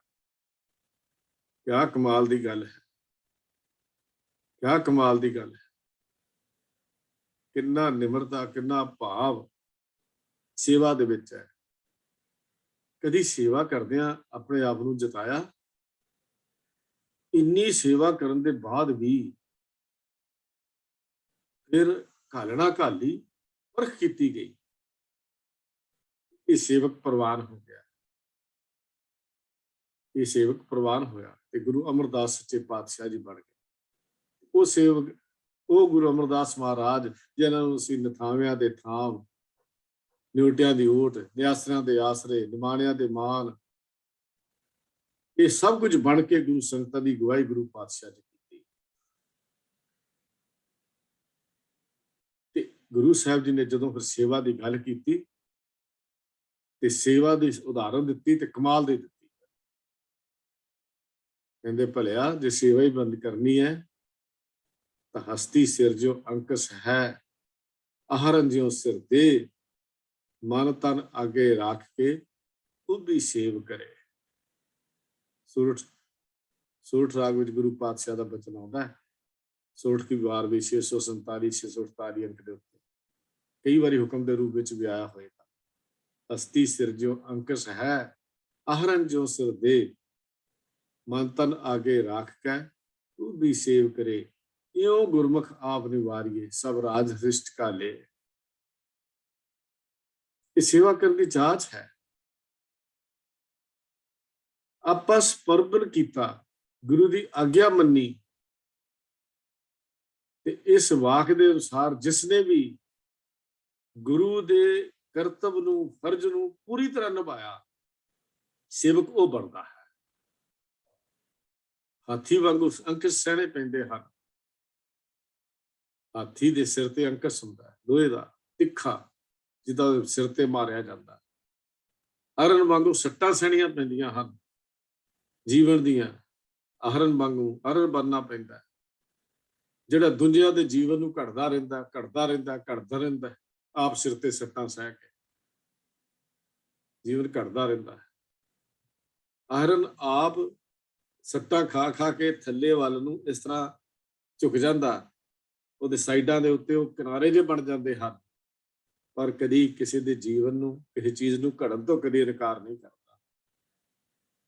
ਆਹਰਨ ਜੋ ਸਿਰ ਦੇ, ਉਹਦੇ ਵਾਂਗੂ ਬਣ, ਸਿਰ ਤੇ ਸੱਟਾਂ ਸਹਿ ਤੇ ਸਹਿਣੀਆਂ ਪੈਣਗੀਆਂ। ਤੇ ਗੁਰੂ ਸਾਹਿਬ ਸੱਚੇ ਪਾਤਸ਼ਾਹ ਜੀ ਨੇ ਐਸੀ ਜੀਵਨ ਦੀ ਜਾਂਚ ਸਾਨੂੰ ਦੱਸੀ। ਸਿੱਖੀ ਲਈ ਜੇ ਅਗਲੀ ਗੱਲ ਕਰਦੇ ਹਾਂ ਗੁਰੂ ਰਾਮਦਾਸ ਮਹਾਰਾਜ ਦੀ, ਉੱਥੇ ਵੀ ਪਰਖ ਹੋਈ। ਉੱਥੇ ਜੇਠਾ ਤੇ ਭਾਈ ਰਾਮੇ ਦੀ ਪਰਖ। ਉਸ ਤੋਂ ਅੱਗੇ ਗੱਲ ਕਰਦੇ ਹਾਂ, ਫਿਰ ਵੀ ਪਰਖ ਹੋਈ। ਪ੍ਰਿਥੀ ਚੰਦ ਦੀ ਵੀ ਪਰਖ ਹੋਈ, ਪਰ ਹੰਕਾਰ ਵਾਲੇ ਗੁਰੂ ਦਰ ਤੇ ਪਰਿਵਾਰ ਨਹੀਂ ਹੋਏ। ਇੱਕ ਮੈਂ ਛੋਟੀ ਜਿਹੀ ਉਦਾਹਰਨ ਮੈਨੂੰ ਯਾਦ ਆ ਗਈ, ਜ਼ਿਕਰ ਕਰਦਿਆਂ ਕਰਦਿਆਂ। ਮੈਂ ਪੜ੍ਹੀ ਸੀ ਪੁਸਤਕ ਭਾਈ ਵੀਰ ਸਿੰਘ ਦੀ, ਉਹਦੇ ਵਿੱਚ ਉਹਦੀ ਉਦਾਹਰਨ ਦਿੱਤੀ ਹੋਈ ਹੈ।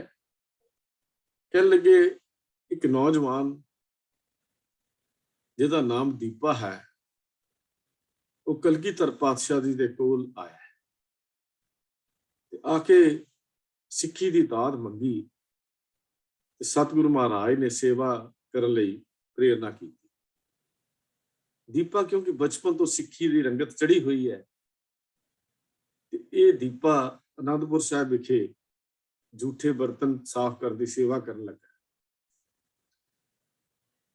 ਸੇਵਾ ਕਰਦਿਆਂ ਕਰਦਿਆਂ ਇੱਕ ਦਿਨ ਦੇਖਿਆ ਕਲਗੀਧਰ ਪਾਤਸ਼ਾਹ ਦੇਖ ਰਹੇ ਨੇ ਕਿ ਉਹਦੀ ਥਾਲ ਜੋ ਚਮਕਾ ਰਿਹਾ ਹੈ ਸੁਆਹ ਦੇ ਨਾਲ, ਬਹੁਤ ਹੀ ਚਮਕ ਗਿਆ ਤੇ ਬਹੁਤ ਹੀ ਚਮਕ ਗਿਆ। ਉਹ ਹਲੇ ਵੀ ਉਹਦੇ ਤੋਂ ਸਾਫ਼ ਕਰੀ ਜਾਂਦਾ, ਕਰੀ ਜਾਂਦਾ, ਕਰੀ ਜਾਂਦਾ। ਤੇ ਕਲਗੀਧਰ ਪਾਤਸ਼ਾਹ ਉੱਠ ਕੇ ਆਏ, ਆਵਾਜ਼ ਦਿੱਤੀ, ਦੀਪਿਆ ਇਹ ਥਾਲ ਚਮਕ ਗਿਆ ਹੈ। ਕਹਿਣ ਲੱਗਾ ਇਹਦੇ ਵਿੱਚੋਂ ਤਾਂ ਤੂੰ ਆਪਣਾ ਚਿਹਰਾ ਵੇਖ ਸਕਦਾ ਹੈ।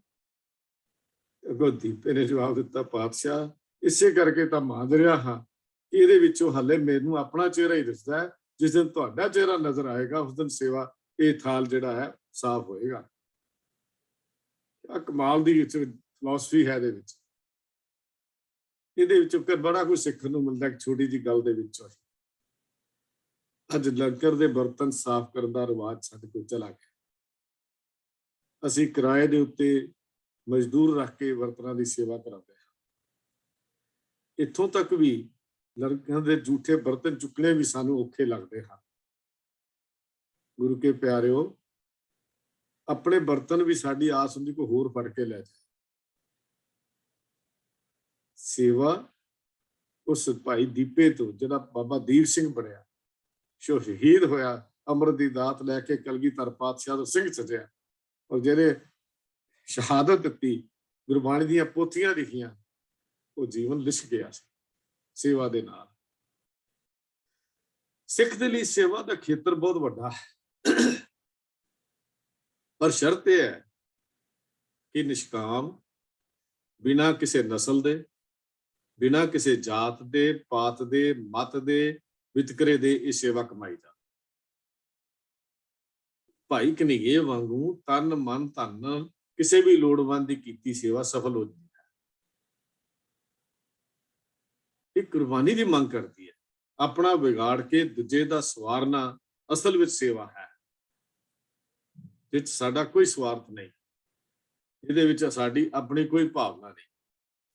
ਸੇਵਕ ਕਰਦਿਆਂ ਸੇਵਕ ਨੇ ਇਹ ਗੱਲ ਹਮੇਸ਼ਾ ਯਾਦ ਰੱਖਣੀ ਹੈ ਕਿ ਕਿਸੇ ਲੋੜਵੰਦ ਵਿਅਕਤੀ ਦੀ ਨਹੀਂ, ਉਹ ਤਾਂ ਸਗੋਂ ਗੁਰੂ ਦੀ ਸੇਵਾ ਕਮਾ ਰਿਹਾ ਹੈ। ਉਹ ਕਿਸੇ ਲੋੜਵੰਦ ਦੀ ਨਹੀਂ, ਗੁਰੂ ਦੀ ਸੇਵਾ ਕਮਾ ਰਿਹਾ ਹੈ। ਜਦੋਂ ਸੇਵਕ ਇਸ ਬਿਰਤੀ ਦਾ ਧਾਰਨੀ ਹੋ ਜਾਏਗਾ, ਜਦੋਂ ਅਸੀਂ ਇਸ ਬਿਰਤੀ ਦੇ ਧਾਰਨਾ ਹੋ ਜਾਵਾਂਗੇ, ਇਹ ਭਾਵਨਾ ਕਦੀ ਵੀ ਪੈਦਾ ਫਿਰ ਸਾਡੇ 'ਚ ਨਹੀਂ ਹੋਏਗੀ ਵੀ ਅਸੀਂ ਕਿਸੇ ਤੇ ਅਹਿਸਾਨ ਕਰ ਰਹੇ ਹਾਂ, ਅਸੀਂ ਕੁਝ ਨੂੰ ਦੇ ਰਹੇ ਹਾਂ, ਅਸੀਂ ਕਿਸੇ ਦੇ ਅਹਿਸਾਨ ਕਰ ਰਹੇ ਹਾਂ। ਜਦੋਂ ਅਸੀਂ ਇਹ ਭਾਵਨਾ ਨਾਲ ਗੱਲ ਸੇਵਾ ਕਰਦੇ ਹਾਂ, ਅਸੀਂ ਗੁਰੂ ਦੀ ਸੇਵਾ ਕਮਾ ਰਹੇ ਹਾਂ, ਤਾਂ ਫਿਰ ਸਾਡੇ ਅੰਦਰ ਕਦੀ ਇਹ ਹੰਕਾਰ ਨਹੀਂ ਜਾਂ ਕਿਸੇ ਅਹਿਸਾਨ ਦੀ ਭਾਵਨਾ ਪੈਦਾ ਨਹੀਂ ਹੋਈ। ਸਾਨੂੰ ਇਹ ਪਤਾ ਲੱਗੇਗਾ ਵੀ ਗੁਰੂ ਦੀਆਂ ਬਖਸ਼ੀਆਂ ਦਾਤਾਂ ਹਨ, ਇਹ ਤਨ ਮਨ ਧਨ, ਥੋੜਾ ਜਿਹਾ ਉਹਨਾਂ ਵਿੱਚੋਂ ਕਿਸੇ ਨੂੰ ਦੇਣ ਨਾਲ ਕਿਸੇ ਨੂੰ ਮੋੜਨ ਦਾ ਅਹਿਸਾਨ ਕਾਹਦਾ ਹੈ ਕਿਸੇ ਦੇ ਉੱਤੇ? ਅਸੀਂ ਤਾਂ ਉਹਦੀ ਦਾਤ ਵਿੱਚੋਂ ਦੇ ਰਹੇ ਹਾਂ, ਅਸੀਂ ਉਹਦੀ ਦਾਤ ਵਿੱਚੋਂ ਦੇ ਰਹੇ ਹਾਂ, ਤਾਂ ਆਸਾਨ ਕਾਹਦਾ ਕਰ ਰਹੇ ਹਾਂ? ਹੁਕਮੀ ਬੰਦਾ ਬਣ ਕੇ ਨਿਸ਼ਕਾਮ ਸੇਵਾ ਦੁਆਰਾ ਅਸੀਂ ਗੁਰੂ ਦੀਆਂ ਖੁਸ਼ੀਆਂ ਲੈਣੀਆਂ ਨੇ, ਗੁਰੂ ਦੀਆਂ ਖੁਸ਼ੀਆਂ ਸੜੀਆਂ ਨੇ, ਹੁਕਮੀ ਬੰਦਾ ਬਣ ਕੇ ਮਿਲਦੀਆਂ ਨੇ। ਤੇ ਗੁਰੂ ਦੀ ਸੇਵਾ ਵੀ ਉਹੀ ਪ੍ਰਵਾਨ ਹੈ ਜਿਹਦੇ ਵਿੱਚ ਗੁਰੂ ਦੀ ਖੁਸ਼ੀ ਹੋਵੇ। ਗੁਰੂ ਰਾਮਦਾਸ ਮਹਾਰਾਜ ਕਹਿੰਦੇ, ਸਾ ਸੇਵਾ ਕੀਤੀ ਸਫਲ ਹੈ ਜਦ ਸਤਿਗੁਰ ਕਾ ਮਨ ਮੰਨੇ, ਤਾਂ ਸਤਿਗੁਰ ਕਾ ਮਨ ਮੰਨਿਆ ਤਾਂ ਪਾਪ ਸੰਮਲ ਭੰਨੇ। ਇਹ ਸਤਿਗੁਰ ਦਾ ਗੋੜੀ ਕੀ ਵਾਰ ਵਿੱਚ ਬਚਨ ਆਉਂਦਾ ਹੈ। ਉਹ ਸੇਵਾ ਉਹੀ ਪ੍ਰਵਾਨ ਹੈ ਜਿੱਥੇ ਸਤਿਗੁਰ ਰੀਝ ਜਾਵੇ, ਜਿੱਥੇ ਸਤਿਗੁਰ ਉੱਠ ਕੇ ਪ੍ਰਸੰਨ ਹੋ ਜਾਏ, ਜਿੱਥੇ ਸਤਿਗੁਰੂ ਸਿੱਖ ਨੂੰ ਗੁਰੂ ਨਾਲ ਗਲੇ, ਸਿੱਖ ਨੂੰ ਗਲੇ ਨਾਲ ਲਾਉਂਦਾ, ਜਿੱਥੇ ਸਤਿਗੁਰ ਦੀ ਖੁਸ਼ੀ ਲੈਣੀ। ਇਹ ਮਤ ਸੋਚਣਾ ਸੇਵਾ ਕਰਦਿਆਂ ਦੁਨੀਆ ਦੀ ਸੋਭਾ ਜਾਂ ਦੁਨੀਆ ਦੀ ਵਿੜਾਈ ਨਹੀਂ ਤਾਂ ਆਸ ਨਹੀਂ ਰੱਖਣੀ ਚਾਹੀਦੀ। ਸੇਵਾ ਕਰਦਿਆਂ ਕਰਦਿਆਂ ਸਤਿਗੁਰ ਦੀ ਖੁਸ਼ੀ ਦੀ ਇੱਕ ਆਸ ਸਾਡੇ ਅੰਦਰ ਜ਼ਰੂਰ ਹੋਣੀ ਚਾਹੀਦੀ ਹੈ ਵੀ ਸਤਿਗੁਰ ਦੀ ਖੁਸ਼ੀ ਕਿਵੇਂ ਲੈਣੀ ਹੈ, ਇਹ ਭਾਵਨਾ ਅੰਦਰ ਪੈਦਾ ਹੋਣੀ ਚਾਹੀਦੀ ਹੈ। ਸੇਵਕ ਨੇ ਸੇਵਾ ਨਿਸ਼ਕਾਮ ਹੋ ਕੇ ਕਰਨੀ ਹੈ, ਨਿਰਕਪਟ ਹੋ ਕੇ ਕਰਨੀ ਹੈ। ਜੇ ਕੁਝ ਲੈਣਾ ਹੈ ਤਾਂ ਫਿਰ ਸਾਨੂੰ ਇਹ ਭਾਵਨਾ ਅੰਦਰ ਲਿਆਉਣੀ ਪਏਗੀ। ਸਤਿਗੁਰੂ ਦਾ ਬਚਨ ਆਉਂਦਾ, ਜੀਤੇ ਜੀ ਤੇਤੇ ਸਭ ਤੇਰੇ, ਬਿਨ ਸੇਵਾ ਫਲ ਕਿਸੇ ਨਾਹੀ। ਜੀਵ ਤਾਂ ਤੇਰੇ ਹੀ ਨੇ, ਪਰ ਸੇਵਾ ਤੋਂ ਫਲ ਕੋਈ ਲੈ ਸਕਦਾ। ਪਰ ਦੂਜੇ ਪਾਸੇ ਨਾਲੇ ਵੀ ਬਚਨ ਕਰਦੇ ਆ, ਬੱਧਾ ਚੱਟੀ ਜੋ ਭਰੇ, ਨਾ ਗੁਣ ਨਾ ਉਪਕਾਰ। ਜਿੱਥੇ ਬੱਧੇ ਚੱਟੀ ਭਰਨ ਦੀ ਗੱਲ ਹੈ, ਉਹਦਾ ਕੁਝ ਨਹੀਂ ਮਿਲਣਾ, ਕੁਝ ਵੀ ਸਾਨੂੰ ਪ੍ਰਾਪਤ ਨਹੀਂ ਹੋਣਾ। ਤੇ ਭਾਈ ਗੁਰਦਾਸ ਜੀ ਕਹਿੰਦੇ, ਬਿਨ ਸੇਵਾ ਤ੍ਰਿਕ ਹੱਥ ਪੈਰ ਹੋਰ ਨਿਫਲ ਕਰਨੀ। ਤਾਂ ਸਤਿਗੁਰ ਆਸਾ ਕੀ ਵਾਰ ਜੇ ਗੱਲ ਕਰਦੇ, ਨਾਨਕ ਸੇਵਕ ਕਾਂਢੀਏ ਤੇ ਛੇਤੀ ਖਸਮ ਸਮਾਏ। ਸਤਿਗੁਰ ਜੀ ਆਸਾ ਕੀ ਵਾਰ ਦੇ ਵਿੱਚ ਬਚਨ ਕਰਦੇ ਹਨ। ਇੱਕ ਸਤਿਗੁਰ ਜੀ ਆਸਾ ਕੀ ਵਾਰ ਚ ਹੋਰ ਬਚਨ ਕਰਦੇ ਹਨ, ਉਹ ਹੈ ਪੌੜੀ ਲਿਖ ਕੇ, ਸੇਵ ਕੀਤੀ ਸੰਤੋਖੀ ਜਿਨੀ ਸੱਚੋ ਸੱਚ ਤੇ ਆਇਆ। ਇਹ ਵੀ ਇੱਕ ਸੇਵਾ ਹੈ। ਉਹਦੀ ਮੰਦੇ ਪੈਰ ਨਾ ਰੱਖਿਓ, ਕਰ ਸੁਕ੍ਰਿਤ ਧਰਮ ਕਮਾਇਆ, ਉਹਨੇ ਦੁਨੀਆ ਤੋੜੇ ਬੰਧਣਾ, ਅਨ ਪਾਣੀ ਥੋੜਾ ਖਾਇਆ, ਤੂੰ ਬਖਸ਼ੀਸ਼ੀ ਅਗਲਾ, ਨਹੀਂ ਤਾਂ ਦੇਵੇਂ ਚੜੇ ਸਵਾਇਆ, ਵਡਿਆਈ ਵੱਡਾ ਪਾਇਆ। ਬਖਸ਼ਿਸ਼ ਹੈ। ਸ਼ਬਦ ਨੂੰ ਸਮਝਣਾ, ਸ਼ਬਦ ਨੂੰ ਵੰਡਣਾ, ਸ਼ਬਦ ਦੀ ਕਮਾਈ ਕਰਨੀ, ਸ਼ਬਦ ਦੂਜਿਆਂ ਨੂੰ ਵੰਡਣਾ, ਇਹ ਵੀ ਇੱਕ ਸੇਵਾ ਹੈ। ਮਤ ਸਮਝਣਾ ਕਿ ਸੇਵਾ ਕੇਵਲ ਇੱਕ ਸਾਡੇ ਹੱਥ ਤੱਕ ਹੀ ਸੀਮਤ ਹੈ। ਸਿੱਖ ਨੂੰ ਸ਼ਬਦ ਸਿਖਾਉਣ ਦੀ ਸੇਵਾ ਵੀ ਗੁਰੂ ਘਰ ਚ ਪ੍ਰਵਾਨ ਕੀਤੀ ਗਈ। ਇਸੇ ਕਰਕੇ ਸਿੱਖ ਨੂੰ ਸੇਵਕ ਬਣਾਇਆ ਹੈ। ਸੱਚ ਤਾਂ ਇਹ ਹੈ ਕਿ ਅਸੀਂ ਸੇਵਾ ਜਿਹੜੀ ਕਰਦੇ ਆ ਉਹਦੇ ਵਿੱਚੋਂ ਸਰਬੱਤ ਦੇ ਭਲੇ ਦੀ ਭਾਵਨਾ ਪੈਦਾ ਹੋਣੀ ਚਾਹੀਦੀ ਹੈ।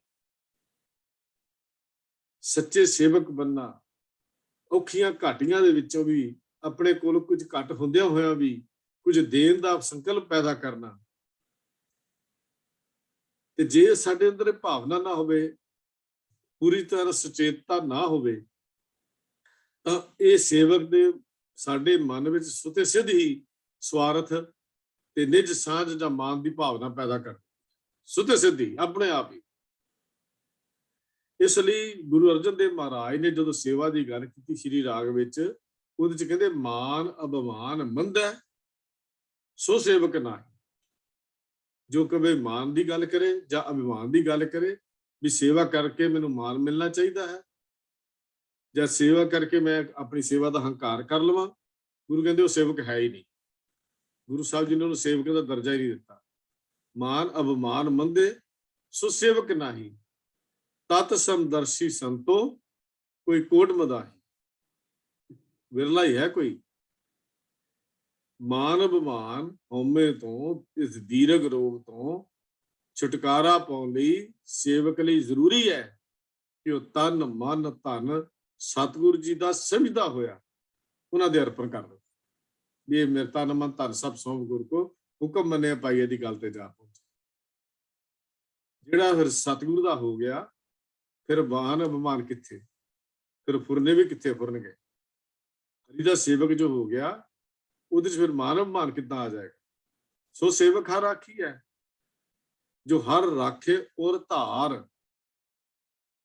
ਇਹ ਹੁਣ ਸੇਵਕ ਦੀ ਨਿਸ਼ਾਨੀ ਕੀ ਹੈ।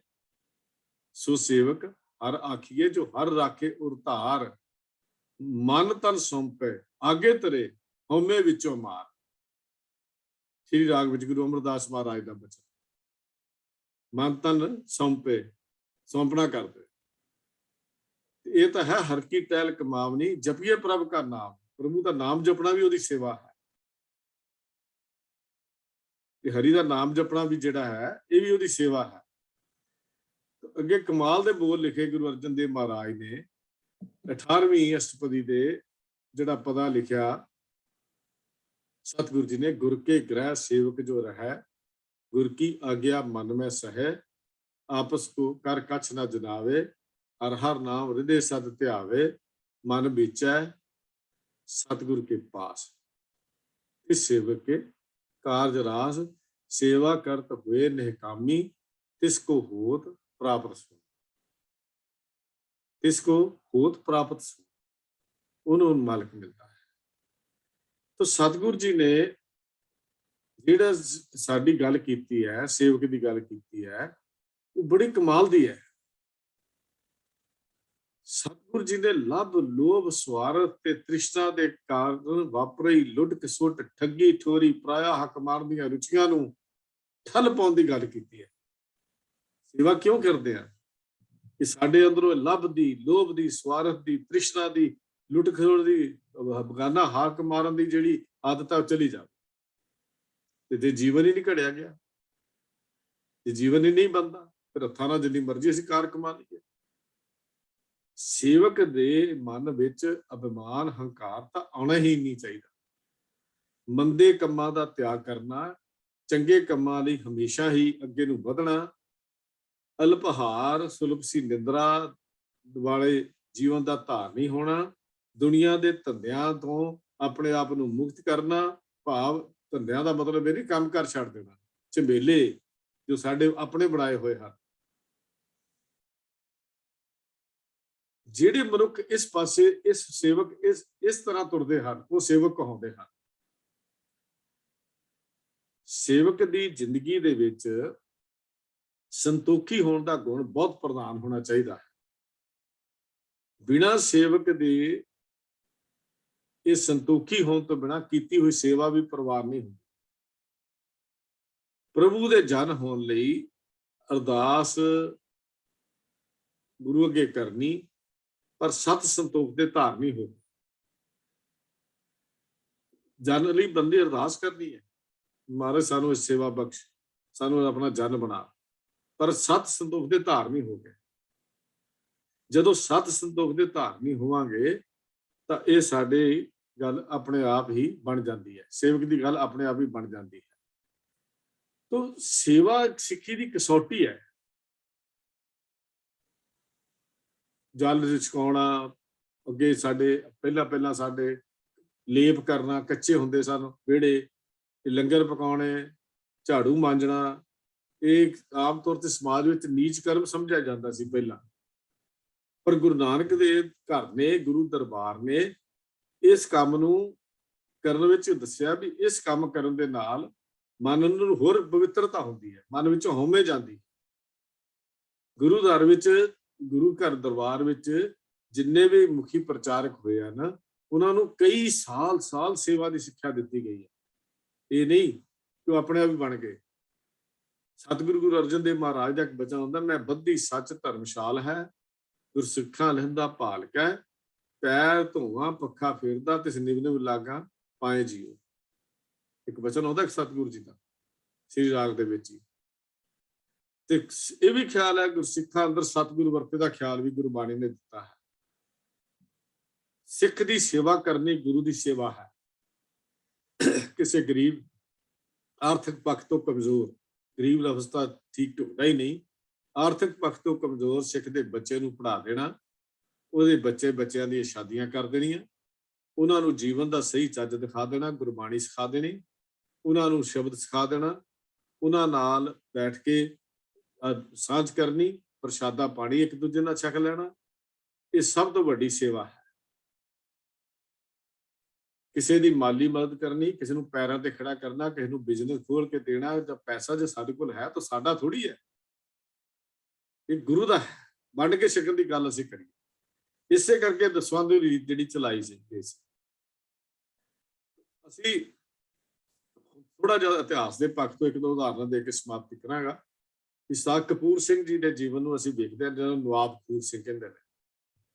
ਨਵਾਬੀ ਜਗੀਰੀ ਤਾਂ ਹਕੂਮਤ ਨੇ ਪੇਸ਼ ਕੀਤੀ, ਲੈਣੀ ਪ੍ਰਵਾਨ ਕਰ ਲਈ ਜਦੋਂ ਸੰਗਤ ਨੇ ਹੋ ਗਈ, ਪਰ ਇੱਕ ਬੇਨਤੀ ਕਰਤੀ, ਖਾਲਸਾ ਜੀ ਨਵਾਬੀ ਤੇ ਜਗੀਰ ਮੈਨੂੰ ਪ੍ਰਵਾਨ ਹੈ, ਪਰ ਇੱਕ ਸ਼ਰਤ ਤੇ ਕਿ ਮੇਥੋਂ ਸੰਗਤ ਦੇ ਪੱਖੇ ਦੀ ਸੇਵਾ ਖੋਲਣ ਦੀ, ਪੱਖੇ ਦੀ ਸੇਵਾ ਕਰਨ ਦੀ ਅਤੇ ਘੋੜਿਆਂ ਦੀ ਲਿਦ ਚੁੱਕਣ ਦੀ ਸੇਵਾ ਜਿਹੜੀ ਹੈ ਉਹ ਨਾ ਖੋਈ ਜਾ। ਦੇਖੋ ਕਿੰਨੀ ਨਿਮਰਤਾ ਹੈ ਉਸ ਵੇਲੇ ਦੇ ਆਗੂਆਂ ਦੇ ਵਿੱਚ, ਇਸ ਸੰਗਤਾਂ ਨੂੰ ਪੱਖਾ ਝੱਲਣ ਦੀ ਤੇ ਘੋੜਿਆਂ ਦੀ ਲਿਦ ਚੁੱਕਣ ਦੀ ਜੋ ਸੇਵਾ ਕਰ ਉਹ ਨਾ ਖੋਈ ਜਾ। ਮਾਨ ਵਡਿਆਈ ਬਖਸ਼ ਕੇ ਸੰਗਤ ਦੀ ਸੇਵਾ ਵੀ ਮੈਨੂੰ ਨਾਲ ਬਖਸ਼ ਦੇ, ਜੇ ਤੁਸੀਂ ਨਵਾਬੀ ਦਿੱਤੀ ਹੈ ਤਾਂ ਮੈਨੂੰ ਇਹ ਬਖਸ਼ ਦੇ। ਮਹਾਰਾਜਾ ਰਣਜੀਤ ਸਿੰਘ ਦੇ ਆਪਾਂ ਜੀਵਨ ਨੂੰ ਦੇਖਦੇ ਆ, ਠੀਕ ਹੈ ਉਹਦੇ ਜੀਵਨ ਦੇ ਕਈ ਪੱਖ ਹਨ, ਪਰ ਸ਼ਰਧਾ ਭਾਵਨਾ ਬਹੁਤ ਸੀ। ਇਮਾਰਤਾਂ ਲਵਾਈਆਂ, ਗੁਰਦੁਆਰਿਆਂ ਤੇ ਜਗੀਰਾਂ ਲਵਾਈਆਂ, ਗੁਰਦੁਆਰਿਆਂ ਦੇ ਨਾਂ ਦੇ ਉੱਤੇ ਲੱਖਾਂ ਰੁਪਈਏ ਦੇ ਸੰਗਮਰਮਰ ਲਵਾ ਕੇ ਵੀ ਲਵਾ ਦਿੱਤੇ। ਹਰਿਮੰਦਰ ਸਾਹਿਬ ਦੀ ਸੇਵਾ ਮੁਕੰਮਲ ਹੋਣ ਤੇ ਜਦੋਂ ਪੱਥਰ ਲਾਉਣ ਲੱਗੇ ਤਾਂ ਮਹਾਰਾਜ ਨੇ ਉਹਦੇ ਤੇ ਜੋ ਲਿਖਵਾਇਆ ਉਹ ਆਪਣਾ ਨਾਂ ਨਹੀਂ ਲਿਖਾਇਆ, ਉੱਤੇ ਲਿਖਾਇਆ ਸੀ ਸਤਿਗੁਰ ਨੇ ਆਪਣਾ ਪਰਮ ਸੇਵਕ ਜਾਣ ਕੇ ਸੇਵਾ ਕਰਾਈ। ਸਤਿਗੁਰ ਨੇ ਆਪਣਾ ਪਰਮ ਸੇਵਕ ਜਾਣ ਕੇ ਸੇਵਾ ਕਰਾਈ। ਇਸ ਦਾ ਭਾਵ ਹੈ ਕਿ ਸੇਵਾ ਕੀਤੀ ਨਹੀਂ ਗਈ, ਬਲਕਿ ਸੇਵਾ ਗੁਰੂ ਨੇ ਕਿਰਪਾ ਕਰਕੇ ਕਰਵਾਈ। ਇਹਦੇ ਇੱਕ ਹਉਮੈ ਦੇ ਤਿਆਗ ਦੀ ਇੱਕ ਉਦਾਹਰਨ ਹੈ ਸਾਡੇ ਸਾਹਮਣੇ, ਇਸ ਵਿੱਚ ਹਉਮੈ ਦਾ ਤਿਆਗ ਹੈ। ਨਿਸ਼ਕਾਮ ਸੇਵਾ ਦੀ ਗੱਲ ਸਾਡੀ ਜਿਹੜੀ ਕਿ ਗੁਰੂ ਸਾਹਿਬ ਜੀ ਨੇ ਸਾਨੂੰ ਕੀਤੀ ਹੈ। ਇੱਕ ਉਦਾਹਰਨ ਹੋਰ ਆਉਂਦੀ ਹੈ, ਸਿੱਖ ਰਾਜ ਦੇ ਅੰਤਲੇ ਸਮੇਂ ਵਿੱਚ ਇੱਕ ਮਹਾਂਪੁਰਖ ਹੋਏ ਜੀ, ਬਾਬਾ ਸਿੱਖ ਹੋਏ ਬਾਬਾ ਖੁਦਾ ਸਿੰਘ ਜੀ। ਬਾਬਾ ਖੁਦਾ ਸਿੰਘ ਜੀ ਜੋ ਚੂਨਾ ਮੰਡੀ ਲਾਹੌਰ ਦੇ ਵਿੱਚ ਰਹਿੰਦੇ ਸਨ, ਜਿੱਥੇ ਗੁਰੂ ਰਾਮਦਾਸ ਮਹਾਰਾਜ ਦਾ ਆਗਮਨ ਹੋਇਆ, ਜਨਮ ਹੋਇਆ। ਇੱਕ ਦਿਨ ਰਾਤ ਦੇ ਸਮੇਂ ਬੈਠੇ ਹੋਏ ਆਪਣਾ ਬੰਦਗੀ ਕਰ ਰਹੇ ਨੇ ਤਾਂ ਕਿਸੇ ਦੇ ਰੋਣ ਦੀ ਆਵਾਜ਼ ਆਈ, ਕੰਨਾਂ 'ਚ ਪਈ। ਆਪ ਜੀ ਉਸ ਹਨੇਰੀ ਰਾਤ ਵਿੱਚ ਉਸ ਆਵਾਜ਼ ਦੇ ਮਗਰ ਤੁਰ ਪਏ ਵੀ ਆਵਾਜ਼ ਕਿੱਧਰੋਂ ਆ ਰਹੀ, ਵੀ ਇੱਕ ਸਿੱਖ ਦੇ ਨੇੜੇ ਰੋਣ ਦੀ ਆਵਾਜ਼ ਆ ਰਹੀ ਹੋਵੇ। ਇੱਕ ਕੁੱਲੀ ਵਿੱਚ ਪਹੁੰਚ ਗਏ, ਜਿੱਥੇ ਇੱਕ ਔਰਤ ਫੋੜੇ ਦੇ ਨਾਲ, ਜੋ ਜਿਹਨੂੰ ਅਸੀਂ ਅੱਜ ਕੱਲ੍ਹ ਕੈਂਸਰ ਕਹਿ ਦਿੰਦੇ ਹਾਂ, ਫੋੜਾ ਜ਼ਹਿਰ ਦਾ ਫੋੜਾ ਕਹਿੰਦੇ ਸਨ ਉਸ ਵੇਲੇ, ਉਹਨਾਂ ਤੜਫ ਰਹੀ ਸੀ। ਕੋਲ ਉਹਦਾ ਘਰ ਵਾਲਾ ਬੈਠਾ ਤੇ ਉਹਨੇ ਕਿਹਾ ਵੀ ਕਿਉਂ ਤੜਫ ਰਹੀ ਹੈ? ਉਹਨੇ ਕਿਹਾ ਜੀ ਇਹ ਫੋੜਾ ਹੈਗਾ, ਇਹਦੇ 'ਚ ਇੱਕ ਜ਼ਹਿਰ ਪੈ ਗਈ ਹੈ, ਪਰ ਹਕੀਮ ਇਹ ਕਹਿੰਦਾ ਕਿ ਜੇ ਕੋਈ ਮਨੁੱਖ ਮੂੰਹ ਨਾਲ ਇਹਦੀ ਜ਼ਹਿਰ ਨੂੰ ਇਸ ਤਰ੍ਹਾਂ ਕੱਢ ਕੇ ਸੁੱਟ ਦੇਵੇ ਤਾਂ ਉਹਨੂੰ ਫੋੜ ਦੇਵੇ, ਜ਼ਹਿਰ ਚੂਸ ਦੇਵੇ, ਇਹ ਬਚ ਸਕਦੀ ਹੈ। ਉਹਨੇ ਬਾਬਾ ਖੁਦਾ ਸਿੰਘ ਜੀ ਨੇ ਹੱਥ ਜੋੜ ਕੇ ਕਿਹਾ, ਜੇ ਤੁਹਾਡੀ ਆਗਿਆ ਹੋਵੇ ਤੇ ਇਹ ਕੰਮ ਮੈਂ ਕਰ ਸਕਦਾ। ਇੱਕ ਪਤੀ ਕੋਲ ਬੈਠਾ ਜਿਹਨੇ ਇਹ ਕੰਮ ਨਹੀਂ ਕੀਤਾ, ਲੇਕਿਨ ਬਾਬਾ ਖੁਦਾ ਸਿੰਘ ਜੀ ਨੇ ਇੰਨੀ ਨਿਮਰਤਾ, ਇੰਨਾ ਭਾਵ ਸੀ, ਇੰਨਾ ਉਹਨਾਂ ਦੇ ਅੰਦਰ ਪਿਆਰ ਸੀ, ਉਹਨਾਂ ਦੇ ਉਹ ਜ਼ਹਿਰ ਚੂਸ ਕੇ ਮੂੰਹ ਦੇ ਨਾਲ ਬਾਹਰ ਕੱਢ ਦਿੱਤਾ। ਤੇ ਅੱਗੋਂ ਉਹਨੇ ਕਿਹਾ, ਆਪਨੇ ਸਾਡੀ ਗਰੀਬਾਂ ਦੀ ਬੜਾ ਸੇਵਾ ਕੀਤੀ ਹੈ। ਤੇ ਮੇਰੇ ਸਤਿਗੁਰੂ, ਮੇਰੇ ਗੁਰੂ ਕੇ ਸਿੱਖ ਬਾਬਾ ਖੁਦਾ ਸਿੰਘ ਜੀ ਨੇ ਅੱਗੋਂ ਹੱਥ ਜੋੜ ਕੇ ਕਹਿ ਦਿੱਤਾ, ਭਲਿਆ ਇਹ ਮੈਸੇ ਕੋਈ ਸਾਨ ਨਹੀਂ ਕੀਤਾ, ਇਹ ਮੈਨੂੰ ਮੇਰੇ ਸਤਿਗੁਰੂ ਦਾ ਹੁਕਮ ਹੈ। ਕਿਸੇ ਤੜਫਦੇ ਹੋਏ ਨੂੰ ਤੜਫਦਾ ਛੱਡ ਜਾਣਾ ਇਹ ਗੁਰੂ ਦੀ ਨਰਾਦਰੀ ਹੈ। ਅੱਜ ਸਾਡੇ ਕੋਲ ਕਿੰਨੇ ਤੜਫਦੇ ਹਨ, ਕਿੰਨੇ ਵਿਲਕਦੇ ਹਨ, ਰੋਟੀ ਦੇ ਪੱਖ ਤੋਂ, ਪੜ੍ਹਾਈ ਦੇ ਪੱਖ ਤੋਂ, ਹਰ ਪੱਖ ਤੋਂ ਅਸੀਂ ਜੀਵਨ ਵਿੱਚ ਵੇਖਦੇ ਹਾਂ ਤਾਂ ਸਾਡੇ ਅੰਦਰ ਇੱਕ ਕਮਜ਼ੋਰੀ ਆ ਗਈ ਕਿ ਅਸੀਂ ਆਪ ਮਖੌਲੀ ਗੱਦਿਆਂ ਤੇ ਸੌਣਾ ਠੀਕ ਸਮਝ ਲਿਆ, ਪਰ ਨਾਲ ਵੱਸਦੇ ਹੋਏ ਸਿੱਖ ਦੀ ਸ਼ਾਇਦ ਕੰਡਿਆਂ ਦੀ ਸੇਜਾ ਵੀ ਸਾਨੂੰ ਨਾ ਦਿਸਦੀ ਹੋਵੇ। ਭਲਿਓ ਗੁਰੂ ਕਾ ਸਿੱਖ, ਅਸੀਂ ਗੁਰੂ ਕੇ ਸਿੱਖ ਹਾਂ, ਸੱਚਮੁੱਚ ਸਿੱਖ ਅਖਵਾਉਂਦੇ ਹਾਂ ਤੇ ਅਖਵਾਉਣਾ ਚਾਹਦੇ ਹੱਕਦਾਰ ਹਾਂ ਤੇ ਅਖਵਾਉਣਾ ਚਾਹੁੰਦੇ ਹਾਂ, ਤੇ ਫਿਰ ਗੁਰੂ ਦਾ ਇਹ ਗੁਣ ਜ਼ਰੂਰ ਸਾਨੂੰ ਆਪਣੇ ਅੰਦਰ ਧਾਰਨ ਕਰਨ ਦੀ ਲੋੜ ਹੈ, ਉਹ ਹੈ ਨਿਸ਼ਕਾਮ ਸੇਵਾ। ਤੇ ਸੇਵਾ ਆਪਾ ਭਾਵ ਤਿਆਗ ਕੇ ਕੀਤੀ ਜਾਂਦੀ ਹੈ। ਸੇਵਾ ਆਪਣਾ ਕੁਝ ਗਵਾ ਕੇ ਕੀਤੀ ਜਾਂਦੀ ਹੈ, ਪਰ ਸੇਵਾ ਸਾਡੇ ਮਨ ਦੀ ਮੈਲ ਨੂੰ ਲਾ ਦਿੰਦੀ ਹੈ। ਜਿਵੇਂ ਜਿਵੇਂ ਅਸੀਂ ਬਰਤਨ ਚਮਕਾਉਂਦੇ ਹਾਂ, ਬਰਤਨ ਮਾਂਜਦੇ ਹਾਂ, ਤਿਵੇਂ ਤਿਵੇਂ ਸਾਡਾ ਮਨ ਵੀ ਮਾਂਜਿਆ ਜਾਂਦਾ ਹੈ। ਇਸ ਮਨ ਮਾਂਜਣ ਦੀ ਇੱਕ ਉਦਾਹਰਨ ਹੈ ਸਾਡੇ ਸਾਹਮਣੇ, ਜਿਹੜਾ ਗੁਰੂ ਪਾਤਸ਼ਾਹ ਨੇ ਬਖਸ਼ਿਸ਼ ਕੀਤੀ। ਸੇਵਾ ਦੇ ਇਹ ਵੀ ਪੱਖ ਹਨ, ਅਸੀਂ ਗੁਰੂ ਸ਼ਬਦ ਦਾ ਪ੍ਰਚਾਰ ਕਰਨਾ, ਗੁਰੂ ਸ਼ਬਦ ਨੂੰ ਸਾਫ਼ ਸਮਝਣਾ, ਸਮਝਾਉਣਾ, ਉਹਨੂੰ ਲਿਖ ਕੇ, ਉਹਨੂੰ ਬੋਲ ਕੇ, ਉਹਨੂੰ ਪੜ੍ਹ ਕੇ ਹੋਰ ਸੰਗਤਾਂ ਨੂੰ ਬਦਲ, ਇਹ ਵੀ ਗੁਰੂ ਦੀ ਖੁਸ਼ੀ ਹੈ, ਗੁਰੂ ਦੀ ਸੇਵਾ ਦਾ ਇੱਕ ਪੱਖ ਹੈ। ਸਤਿਗੁਰੂ ਰਹਿਮਤ ਕਰਨ, ਸਾਨੂੰ ਇਸ ਸੇਵਾ ਦੀ ਜਾਚ ਆ ਜਾਏ ਜੀ। ਹੋਈਆਂ ਭੁੱਲਾਂ ਚੁੱਕਾਂ ਦੀ ਖਿਮਾ, ਪਿਆਰ ਸਤਿ ਫਤਿਹ ਦੀ ਸਾਂਝ ਕਰੋ ਜੀ। ਵਾਹਿਗੁਰੂ ਜੀ ਕਾ ਖਾਲਸਾ, ਵਾਹਿਗੁਰੂ ਜੀ ਕੀ ਫਤਿਹ।